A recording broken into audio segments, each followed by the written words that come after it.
ये लीजिए बहन जी, हम काली मंदिर से बहू के लिए ये धागा बनवा कर लाए हैं। हल्दी मेहंदी की रस्म के बाद आप उसे ये पहना देना। हमारे राजस्थान में ये मान्यता है कि कच्ची हल्दी की महक दुल्हन को कमजोर करती है। आप इस बात का ख्याल रखना। हल्दी की रस्म के बाद घर से बाहर न जाने देना बहू रानी को। आप चिंता मत कीजिए बहन जी, हम आज ही मेघा को ये धागा बांध देंगे। किसी की बुरी नजर नहीं पड़ेगी उस पर। आपकी अमानत बनकर रहेगी अब वो 5 दिन के लिए। सगाई के बाद मेघा की हल्दी और मेहंदी की रस्म हुई और फिर साहिल बारात लेकर उनके दरवाजे पर पहुंच गया। विदाई के बाद 8 घंटों का सफर है। अपने साथ सभी जरूरी चीजें रख ली थी ना तुमने? सबसे पहले हमारी पुश्तैनी हवेली में तुम्हारा गृह प्रवेश होगा। वहाँ पर कुछ दिन रहकर रस्में पूरी करनी है। उसके बाद अपने जयपुर वाले घर लौट आएंगे हम सब। हाँ बाबा, सब रख लिया है मैंने, तुम बिल्कुल भी टेंशन मत लो। मेघा अपने ससुराल जाने के लिए बहुत एक्साइटेड थी। साहिल की पुश्तैनी हवेली, शाही रस्में, गृह प्रवेश, सब एक सपने की तरह लग रहा था उसे। लंबा सफर करके वो अपने गांव पहुंच चुके थे। वाओ, कितना सुंदर है ये सब। यहाँ तो सब हवेलियाँ ही नजर आ रही हैं। रुको रुको प्लीज, मेरी पिक्चर्स लो ना उसके साथ। मेघा ने गाड़ी रुकवाई और दौड़ते हुए एक सुनसान सी हवेली का दरवाजा खोलकर उसके अंदर दाखिल हो गई।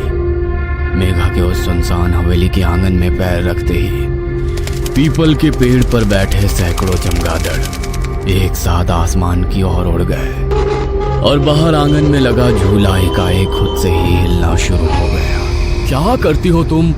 ऐसे कहीं भी नहीं चले जाते हैं। भूलो मत, तुम नई दुल्हन हो और ये हवेली नहीं खंडहर है। कोई नहीं रहता यहाँ। आगे से यहाँ आना नहीं इधर। अभी चलो। क्या हुआ? भूत देख लिया क्या तुमने? ऐसे क्यों रिएक्ट कर रहे हो? अरे बाबा, बस एक फोटो ही तो क्लिक करवाना चाह रही थी मैं। प्लीज लो ना। मेघा को जिद पर अड़ा देखकर साहिल कैमरे से उसकी एक फोटो क्लिक कर देता है और उसे लेकर गाड़ी में बैठ जाता है और गाड़ी उसकी हवेली की ओर चल पड़ती है। राशि, जल्दी से फूलों के थाल, आरती और कलश लेकर आओ, बहू रानी आ गई हैं। साहिल की माँ मालिनी बहू मेघा का जोरदार स्वागत करती है और उसे कलश पैरों से नीचे गिराकर घर में प्रवेश करने को कहती है। मासा की बात सुनकर मेघा कलश को एक टक घोरने लगती है और फिर अपने बाएं पैर से कलश को उल्टी दिशा में गिराती है, जिससे चावल घर से बाहर की ओर बिखर जाते हैं। ये क्या मूर्खता है बहू, अब शगुन कर दिया तुमने। बहू लक्ष्मी होती है और चावल सौभाग्य का प्रतीक माना जाता है। इसीलिए कलश को दाएं पैर से अंदर की ओर गिराते हैं ताकि लक्ष्मी घर में सौभाग्य लेकर प्रवेश करे। और तुमने घर की सुख समृद्धि को बाहर का रास्ता दिखा दिया। ऐसे उल्टी दिशा में कलश कौन गिराता है? अब मासा, जाने दो ना, गलती से हो गया इससे। ऐसी गलती कोई जानबूझकर थोड़ी करेगी। ये लंबा सफर करके थक गई है, इसे आदत नहीं है ना लंबे सफर की। साहिल के बचाव करने पर मासा चुप हो गई थी, लेकिन साहिल के साथ कमरे में अंदर जाते समय मेघा का मालिनी को देखकर मुस्कुराना उसे बहुत अखर गया था। जिस तरह से मुझे टेढ़ी नजरों से देखते हुए ये लड़की मुस्कुराते हुए अपने कमरे में गई है, इसे देखकर साफ पता चलता है इसने वो कलश गलती से नहीं बल्कि जानबूझकर ऐसे गिराया है। लेकिन बहू ऐसा क्यों करेगी? रह रहकर मालिनी के मन में बार बार बहू मेघा की वो रहस्यमयी सी हंसी और कलश का गिराना घूम रहा था।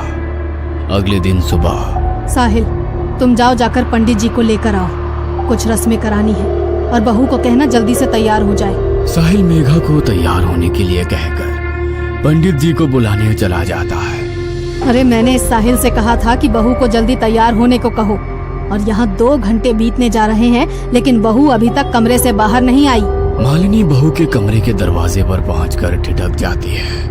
अंदर से मेघा के खिलखिलाने की आवाज सुनाई दे रही थी। देखो, कोई आ जाएगा, अभी तुम जाओ। यहाँ हर समय कोई ना कोई मुझ पर नजर रखे रखता है। वैसे भी वो बुढ़िया बहुत घूरती है मुझे। ये साहिल तो घर से बाहर गया हुआ है, बहू बात किसके साथ कर रही है? मालिनी को कुछ समझ में नहीं आ रहा था। बिना कुछ सोचे वो दरवाजा खोलकर कमरे के अंदर दाखिल हो जाती है। अंदर कमरे में कोई नजर नहीं आ रहा था। पूरा कमरा खाली पड़ा हुआ था। अभी तो मुझे बातें करने की आवाज आ रही थी, इतनी जल्दी कहाँ गायब हो गई? मालिनी सोच ही रही थी कि तभी बाथरूम का दरवाजा खोलता है और मेघा अपनी साड़ी सही करती हुई बाहर आती है। अच्छा, तो अब ये दिखाने की कोशिश कर रही है कि ये बाथरूम में थी, लेकिन शायद उसे पता नहीं मैंने सब सुन लिया है। इससे सीधे सीधे पूछने का मतलब है ये साफ मना कर देगी। मुझे इस पर नजर रखनी होगी। मालिनी को बहू मेघा पर शक हो गया था और अब वो सारी बातें खुलकर जानना चाहती थी।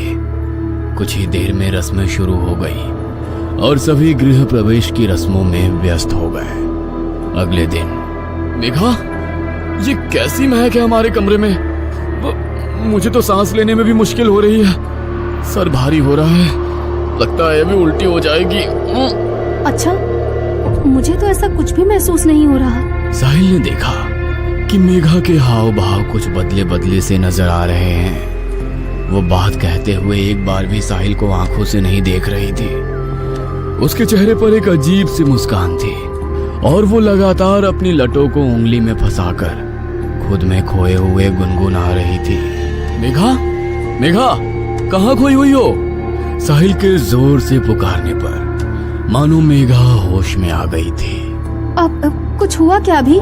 साहिल को मेघा कुछ असामान्य लग रही थी, लेकिन अभी उसने उससे कुछ नहीं कहा।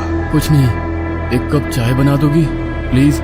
सर दुख रहा है। मेघा रसोई में जाती है और रसोई में खड़े साहिल के बड़े भाई को अपनी लाल लाल आंखों से अजीब तरह से देखने लगती है। क्या बात है मेघा, तुम ठीक हो? मेघा धीमे कदम बढ़ाते हुए विनय के नजदीक पहुंच जाती है, जिससे विनय बहुत अनकंफर्टेबल फील कर रहा था। ये लो, कुलदेवी का प्रसाद है, मैं वही देने के लिए यहाँ आया था। विनय प्रसाद जैसे ही मेघा के हाथ से छुआता है, वो एक दोहरी सी आवाज में चीख कर वहां से भाग जाती है। इससे पहले कि विनय कुछ समझ पाता, उसने देखा सामने से मेघा रसोई में आ रही है, लेकिन इस बार जेठ को रसोई में देख उसने पल्लू से सर ढक लिया था। माँ, आपको ये लड़की कुछ अजीब नहीं लगती? कभी पल्लू ठीक करती है, कभी आकर चिपकने लगती है, पता नहीं कैसे संस्कार है इसके। विनय अपनी माँ को रसोई में हुई घटना बताने लगता है। अरे एक नंबर की चरित्रहीन लड़की पल्ले पड़ गई हमारे। छी, तुझे आकर छूने की कोशिश कर रही थी। नई बहू की इस हरकत को जानकर मालिनी के पैरों तले जमीन सरक गई थी। पहले मैंने उसे कमरे में किसी से बात करते सुना, और अब ये घटना। कैसी सड़क छाप लड़की आ गई है इस घर में। मुझे नजर रखनी होगी इस पर, वरना खानदान की नाक कटवा देगी ये लड़की। आधी रात का समय था। मालिनी को अपने कमरे में ठंडक का एहसास होने लगता है, जिससे उसकी नींद टूट जाती है। खिड़की की ओर नजर डालने पर उसे एक साया कांच के उस ओर से गुजरता हुआ नजर आता है। इतनी रात को कौन टहल रहा है हवेली में? मालिनी बिस्तर से उतरकर धीरे से कमरे का दरवाजा खोलती है तो देखती है मेघा तेज कदमों से अपने कमरे की तरफ जा रही है। कहाँ से आ रही है ये इतनी रात को? आखिर चल क्या रहा है इसके मन में? मालिनी अब हर समय बहू मेघा पर नजर रखने लगी थी। मैम साहब, चूड़ी वाला आया है। आपने नई दुल्हन के लिए राजस्थानी चूड़ा मंगवाया था क्या? मेघा, जाओ पसंद कर लो चूड़ा, मैं आती हूँ 2 मिनट में। 2 मिनट भी नहीं बीते थे कि मेघा सीढ़ियाँ उतरती हुई मालिनी के पास आती है। मासा, आपने बुलाया? मैं जरा बाथरूम में थी। बाथरूम में थी? अभी तो तुम बाहर चूड़ा लेने गई थी ना? तुम्हारा दिमाग ठीक है? इतनी जल्दी तुम सीढ़ियों से ऊपर जाकर वापस नीचे कैसे आ गई? मैं तो अभी आ ही रही हूँ ऊपर से। कौन सा चूड़ा? मालिनी दौड़ते हुए बाहर आंगन की ओर जाती है, लेकिन वहाँ उसे कोई नजर नहीं आता। ये कैसे हो सकता है? अभी तो तुम बाहर निकली थी, फिर छत से कैसे आई? मुझे कुछ समझ नहीं आ रहा। उसी रात। माँ, मैं एक दोस्त की शादी में जा रहा हूँ, कल लौटूंगा, आप ख्याल रखना अपना। साहिल के जाने के कुछ देर बाद मालिनी को मेघा के कमरे से किसी की मर्दाना आवाज सुनाई देने लगती है। मालिनी बहू के कमरे का थोड़ा सा दरवाजा खोलकर अंदर झांक कर देखती है। अंदर का मंजर इतना डरावना था कि मालिनी के पांव अपनी जगह पर जम से गए थे। अंदर कमरे में सिर्फ मेघा थी और वो आराम कुर्सी पर दोनों पांव ऊपर करके सिमट कर बैठी हुई थी। कुर्सी लगातार जोर जोर से हिल रही थी। मेघा के मुंह से एक भयानक सा स्वर सुनाई दे रहा था, जैसे औरत और आदमी की आवाज एक साथ सुनाई दे रही हो। मेघा लगातार हंसती जा रही थी और टूटी फूटी उखड़ती सी बोली में अस्पष्ट सा कुछ बड़बड़ा रही थी। अचानक मेघा ने हंसना बंद कर दिया और गंभीर होकर झटके से दरवाजे की ओर देखा। मालिनी को ऐसा महसूस हुआ जैसे मेघा ने उसे देख लिया है, इसलिए वो तुरंत 2 कदम पीछे हट जाती है। ये क्या था? क्या हो रहा है इस लड़की को? मुझे यहाँ से चलना चाहिए। साहिल भी घर में नहीं है। मुझे कुछ ठीक सा महसूस नहीं हो रहा। मालिनी नीचे आकर अपने कमरे का दरवाजा बंद कर लेती है, लेकिन रह रह कर उसे बहू का वो हंसना और खुद को घूर कर देखना याद आ रहा था। मालिनी अपने कमरे में बिस्तर पर सिमटी बैठी थी कि तभी उसके दरवाजे पर दस्तक हुई। इतनी रात को कौन आया होगा? घर में तो बस मेघा और मैं ही हैं। दरवाजे पर होती दस्तक लगातार बढ़ती जा रही थी, जिसके कारण मालिनी पसीने पसीने हो रही थी। कुछ देर बाद दरवाजा पीटने की आवाज अपने आप बंद हो जाती है। लगता है मेघा अपने कमरे में चली गई है। एक बार जाकर देखती हूँ। मालिनी दरवाजे में बने होल से बाहर झांकने की कोशिश करती है तो उसे होल के ठीक सामने मेघा का सफेद पड़ा हुआ चेहरा नजर आता है, जिसे देखकर मालिनी एक बार फिर से पीछे हट जाती है। मालिनी के कमरे में अचानक ही जमीन पर खून से बने पैरों के निशान बनने लगते हैं और देखते ही देखते वहां से गायब हो जाते हैं। मालिनी को इतना समझ में आ गया था कि कुछ तो है जो उसे अपने होने का एहसास दिला रहा है, जो मालिनी को ये बताना चाहता है कि दरवाजा बंद कर लेने से वो उसे अंदर आने से रोक नहीं सकती। डर ने मालिनी के दिल और दिमाग को पूरी तरह से अपने कब्जे में कर लिया था। रात मानो सदियों से भी लंबी हो गई थी उसके लिए। किसी तरह रात बिताने के बाद अगली सुबह जब साहिल घर लौटता है तो मालिनी उसे काफी बेचैन महसूस करती है। क्या बात है बेटा? इतने परेशान क्यों नजर आ रहे हो? माँ, मेघा घर पर आ गई है क्या? अरे वो गई ही कहाँ थी जो लौट कर आएगी। मेघा के बारे में तो तू बात ही मत कर। जो मैंने कल रात देखा ना, अगर तुझे पता चला तो तेरे पैरों के नीचे से जमीन खिसक जाएगी। क्या बात कर रही हो? क्या देख लिया आपने कल रात ऐसा? मेघा कल रात घर में तो थी नहीं, फिर आपने देख क्या लिया? तेरा दिमाग तो खराब नहीं है? घर में नहीं थी तो कहाँ थी पूरी रात? घर में ही थी और क्या क्या किया है ना उसने कल रात में, वो सिर्फ मैं ही जानती हूँ। किसी तरह भगवान का नाम लेकर रात बिताई है मैंने। अरे माँ, आपके सामने ही ना कल मैं मेघा को अपने साथ शादी में लेकर गया था। पूरी रात वो मेरे साथ ही थी, फिर पता नहीं अचानक सुबह 4 बजे कहाँ गायब हो गई। मैंने उसका फोन भी मिलाया, लेकिन वो शायद अपना फोन घर पर ही भूल गई थी। जब काफी देर ढूंढने के बाद भी वो मुझे नहीं मिली तो मैं सीधा घर चला आया। ये सब क्या हो रहा है? क्यों हो रहा है? मुझे तो कुछ समझ में नहीं आ रहा। क्या सच है, क्या भ्रम है? मेरे दिमाग ने तो काम करना ही बंद कर दिया है। अरे तू तो अकेला शादी में गया था ना, और वो मेघा पूरी रात यहाँ घर में ही थी। मैंने अपनी आंखों से देखा उसे। उसके कमरे में वो पागलों की तरह हंस रही थी वो, और फिर उसके बाद आकर मेरे कमरे का दरवाजा पीटने लगी। जानवरों की तरह गुर्रा रही थी तेरी बीवी। मुझे तो ये सब कुछ और चक्कर लगता है। अगर तूने अपनी आंखों से देखा होता ना, तब तुझे समझ में आता कि मैं क्या कहना चाह रही हूँ। कैसी बेतुकी बात है। अरे एक ही इंसान एक ही समय में 2 जगह कैसे हो सकता है? ये सारी कंफ्यूजन मेघा के कारण ही हो रहा है ना। कहाँ है वो? उसी से पूछते हैं कि वो कल रात को कहाँ थी। कहीं ऐसा तो नहीं है इस घर में कोई मेघा का बहरूपिया घुसा है? कोई फिल्म चल रही है क्या यहाँ पर, जहाँ पर डबल रोल होंगे और वो हमारे घर में घुस आएगा? मेघा, कहाँ हो तुम मेघा? साहिल के बार बार मेघा मेघा चिल्लाने पर भी मेघा सामने नहीं आती। वो तो कोई जवाब ही नहीं दे रही है। कहाँ है वो? अरे अपने कमरे में है, और कहाँ जाएगी? देख बेटा, मैं तो तेरे कमरे में जाने वाली हूँ नहीं, तो खुद ही जा और अपनी आंखों से देख। माँ की बात सुनने के बाद साहिल तेज कदमों से सीढ़ी चढ़ते हुए अपने कमरे की ओर जाता है तो देखता है कि कमरे में रखी आराम कुर्सी लगातार हिल रही है। मेघा, मेघा! कमरे में जाकर साहिल के मेघा मेघा पुकारने पर लगातार हिल रही आराम कुर्सी अचानक से रुक जाती है। अरे कोई नहीं है ऊपर कमरे में, कमरा खाली पड़ा है, और आप कह रही हैं कि वो कल रात भर से अपने कमरे में ही है। माँ, हमें मेघा को ढूंढना होगा। वो आखिर ऐसे अचानक से कहाँ गायब हो गई? मुझे कुछ भी समझ में नहीं आ रहा। कहाँ ढूंढूं, कहाँ जाऊं? अरे क्या जरूरत है अपशगुनी लड़की को ढूंढने की। मुझे तो लगता है वो इंसान नहीं, कोई चुड़ैल है। जिस दिन से ये इस घर में आई है उस दिन से कुछ न कुछ हो ही रहा है। पहले भी मैंने इसे एक ही समय पर 2 जगह देखा है। मैं तो कहती हूँ अच्छा है खुद ही चली गई, पीछा तो छूटा इस मुसीबत से। माँ तुम ये कैसी बातें कर रही हो? मेघा मेरी पत्नी है और मैं उसे बहुत अच्छे से जानता हूँ। वो कोई चुड़ैल नहीं है। जरूर कुछ ना कुछ हो रहा है उसके साथ।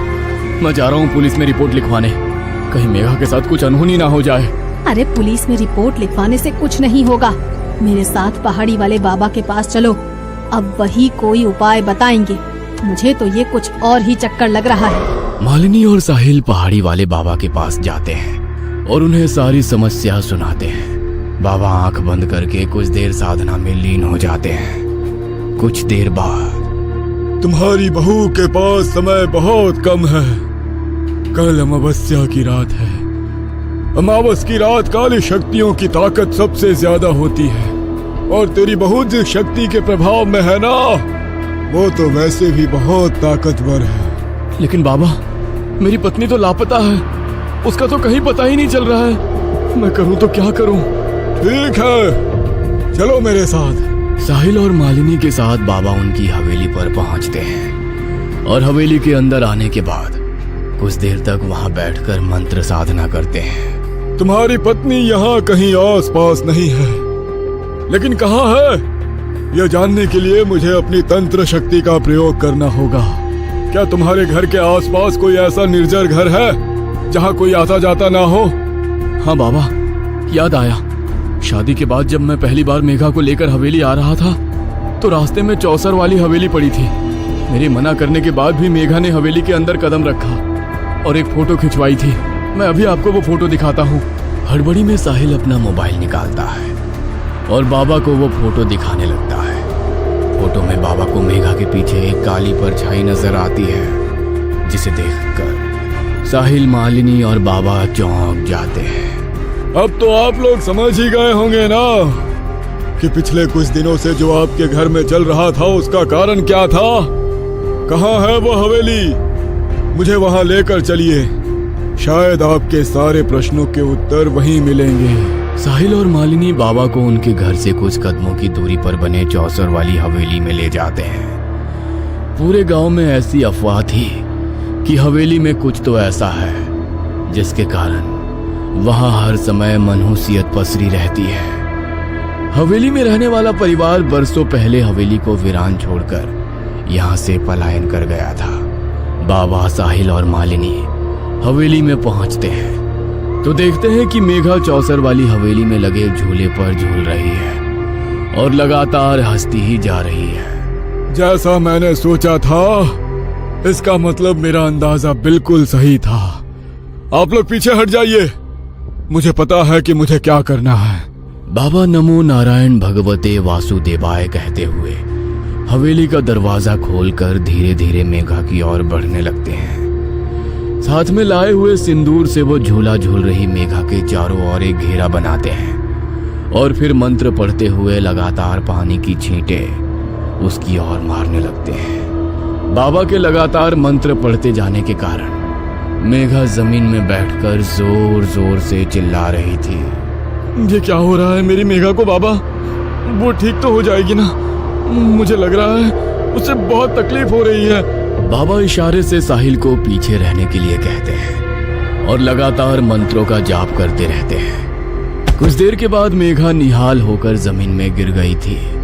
बाबा इशारे से साहिल को मेघा को उठाने के लिए कहते हैं। साहिल गोद में उठाकर मेघा को हवेली से बाहर निकल आता है। मेघा के हवेली से बाहर आते ही बाबा हवेली के दरवाजे पर मंत्र पढ़ते हुए एक नक्शा सूत्र बांध देते हैं और एक धागा मेघा के गले में भी पहना देते हैं।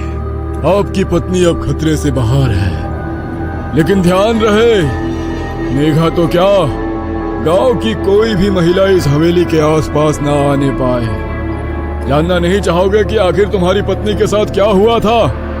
इस हवेली में एक शक्तिशाली जिन्न का साया है। आपका समय अच्छा था जो सही समय पर मैं आपको मिल गया, वरना बहुत बड़ा अनर्थ हो जाता। इतने दिनों से जो आप लोगों को भ्रमित करके भटक रहा था वो एक जिन्न था। जो आपकी बहू को अपने साथ ले जाना चाहता था। आप शायद जानते नहीं, जिन्न बहुत शक्तिशाली होते हैं। एक बार किसी के पीछे पड़ जाए तो फिर आसानी से उसका पीछा नहीं छोड़ते।